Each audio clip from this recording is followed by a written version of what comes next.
Good afternoon. My name is Shu Nyata, and I'm the founder of Bicycle Capital, which is a new investment firm focused on making growth stage investments in technology companies in Latin America. And I'm from Kenya. Now, why do I say that? Because Kenya is a fairly neutral place, and so I'm a fairly neutral guy. No agenda in favor of or against any geography. So I'm going to try and make a case here out of reason, not out of passion. And I'll tell you a story.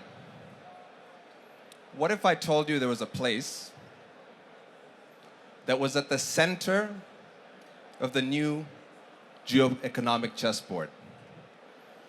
A place with two vital resources for our future: food and climate. A place that was the dominant producer of one of the most important substances in the world. A place with early and eager adopters of digital products and services.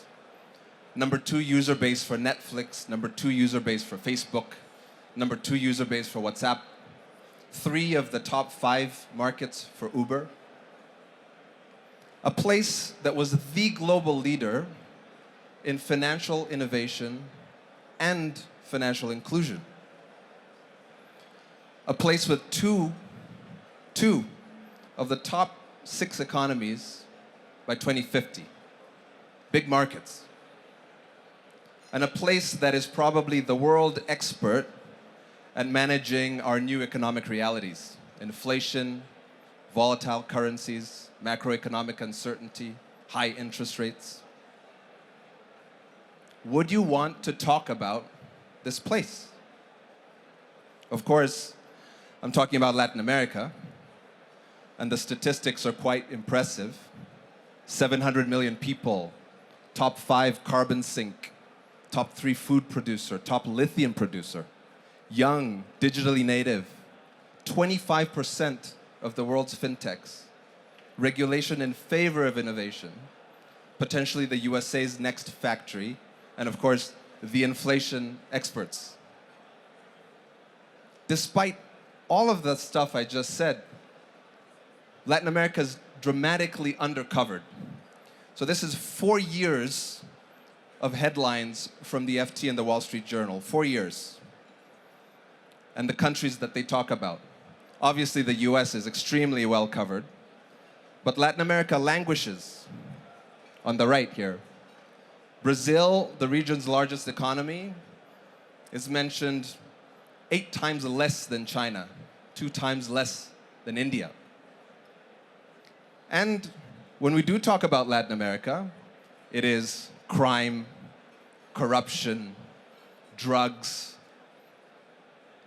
or Neymar versus Messi.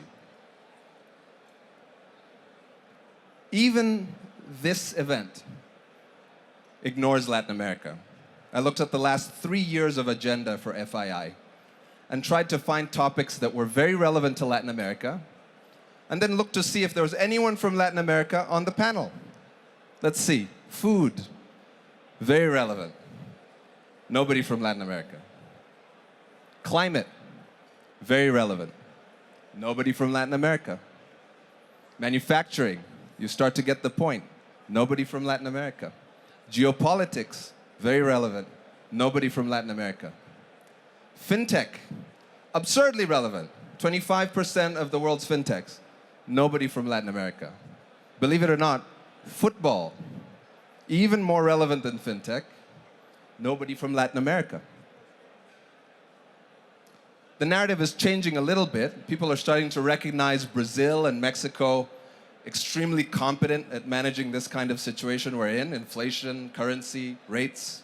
It's a home game. For the rest of the world, it's an away game. For these guys, it's the home game. But still, Latin America is missing from the global conversation.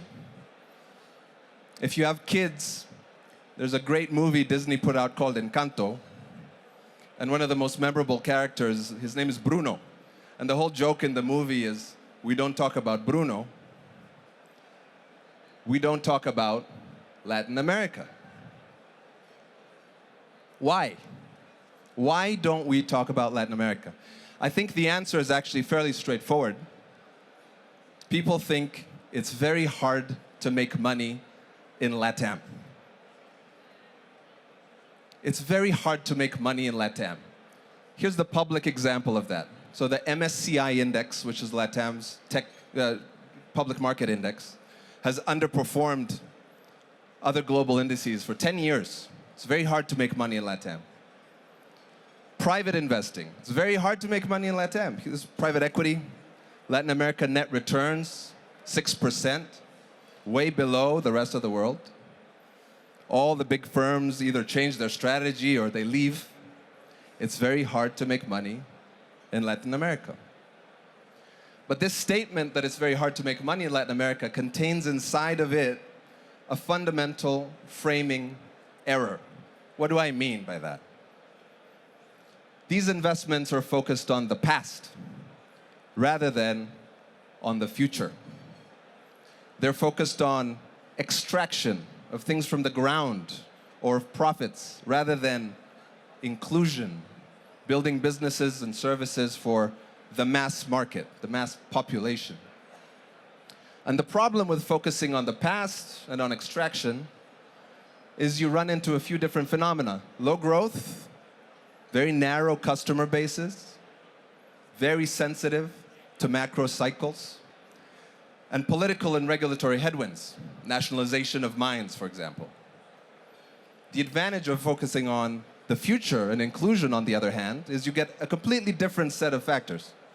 High growth, driven by startups, mass customer bases with cheap products and services, secular trends, not cyclical trends, smartphone penetration, cloud penetration, software penetration, credit penetration, and generally political and regulatory advantages, tailwinds, not headwinds. So to simplify it, the past extractive vision of LATAM is fragile, and the future inclusion-focused vision of LATAM is resilient. And so let's come back to this statement. It's very hard to make money in Latin America. The public stocks that I talked about that have underperformed have no tech at all. Private equity focused on extractive industries and incumbents. In fact, it is very possible to make money in Latin America if you focus on the future and inclusion. All of these are companies that have made a lot of money for investors. Mercado Libre for Tiger, Nubank for Sequoia, XP for GA. Might be GA's best investment ever.